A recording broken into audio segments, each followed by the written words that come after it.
انسانی فطرت ہے کہ وہ بھاگتا ہے نقد کی طرف، اور دنیا کی زندگی اس کے لیے ایک میٹھا خواب ہے، حلم کہا گیا، میٹھا خواب، اور وہ بھول جاتا ہے کہ یہ سب کچھ ٹوٹ کے بکھر جانے والی چیزیں اور یہ سب کچھ یہاں رہ جانے والا ہے۔ دنیا اس کو میٹھی لگتی ہے، دل آویز لگتی ہے، اور اس دل آویزی میں اتنا کھو جاتا ہے کہ وہ اپنے مقصد زندگی سے منحرف ہو جاتا ہے۔ جو اس کا مقصود حیات تھا، جس کے لیے اس کی تخلیق ہوئی ہے، اس سے وہ پھر جاتا ہے۔ اللہ تعالیٰ نے تنبیہ کے انداز کے اندر حضرت انسان کی اس فطرت کو بیان بھی فرمایا اور اس کو جھنجھوڑ کر کے کہا کہ تیرا ان دنیا کی بھول بھلائیوں میں کھو جانا مقصد نہیں تھا، تیرا مقصد اپنے مالک کی رضا جوئی اور اس کے قرب کی تلاش تھی۔ تو فرمایا بل تؤثرون الحیات الدنیا، تمہارا ترجیحی انداز کیا ہے کہ تم دنیا کی جیتی زندگی کو ترجیح دیتے ہو، والآخرۃ خیر وابقی، حالانکہ آخرت بہتر بھی ہے اور آخرت دائمی بھی ہے۔ نہ ختم ہونے والی زندگی ہے آخرت، کبھی ختم نہیں ہوگی۔ یہ دنیا جتنی بھی ہو، ایک آدمی 100 سال بھی زندگی پائے تو پھر بھی تو موت ہی ہے۔ حضرت موسیٰ علیہ السلام کے پاس جب قبض روح کے لیے اسرائیل آئے تھے تو پوچھا کدھر آئے ہو؟ کہا قبض روح کے لیے آیا ہوں، تو انہوں نے تھپڑ لگا دیا تھا، فلطم علی وجہہ۔ تو واپس چلے گئے تو کہا مالک ایک ایسے شخص کے پاس بھیجا جو مرنا ہی نہیں چاہتا۔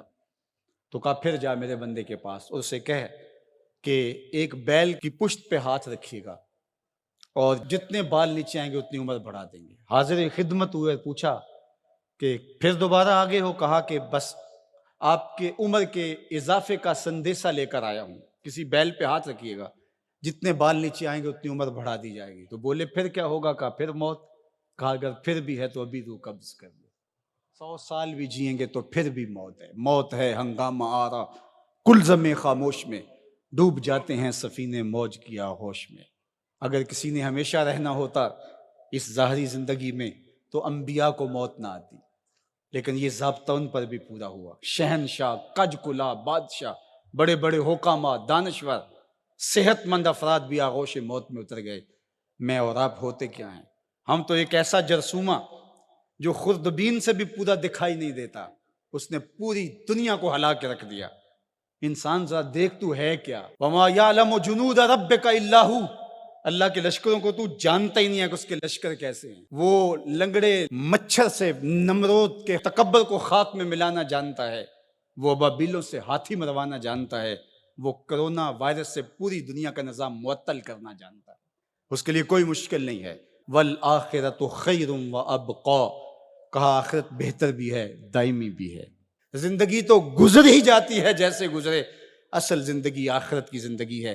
خندق کھودتے صحابہ پر پیار آیا تو یہی کہا اللہ زندگی وہی ہے جو آخرت کی زندگی ہے، میرے انصار کو بھی بخش دے، میرے مہاجروں کو بھی بخش دے۔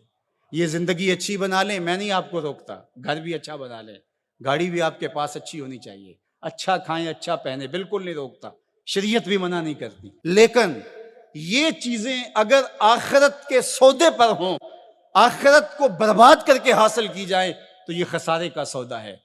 اور اگر آخرت کا کچھ نہیں بگڑتا اور دنیا کی زندگی بھی سنورتی ہے تو یہ راستے ملتے ہیں، ہمارا دین ہمیں راستہ دیتا ہے۔ تو آئیے یہ جہاں بھی سوار لیجئے، وہ جہاں بھی سوار لیجئے، میں اور آپ ایک ایک سانس اللہ کے لیے، اس کے رسول کے لیے بسر کریں۔ ہم جئیں تو اس کے لیے، ہم مرے تو اس کے لیے۔ اللہ ہم کو دنیا آخرت کی بلائیاں نصیب فرمائے۔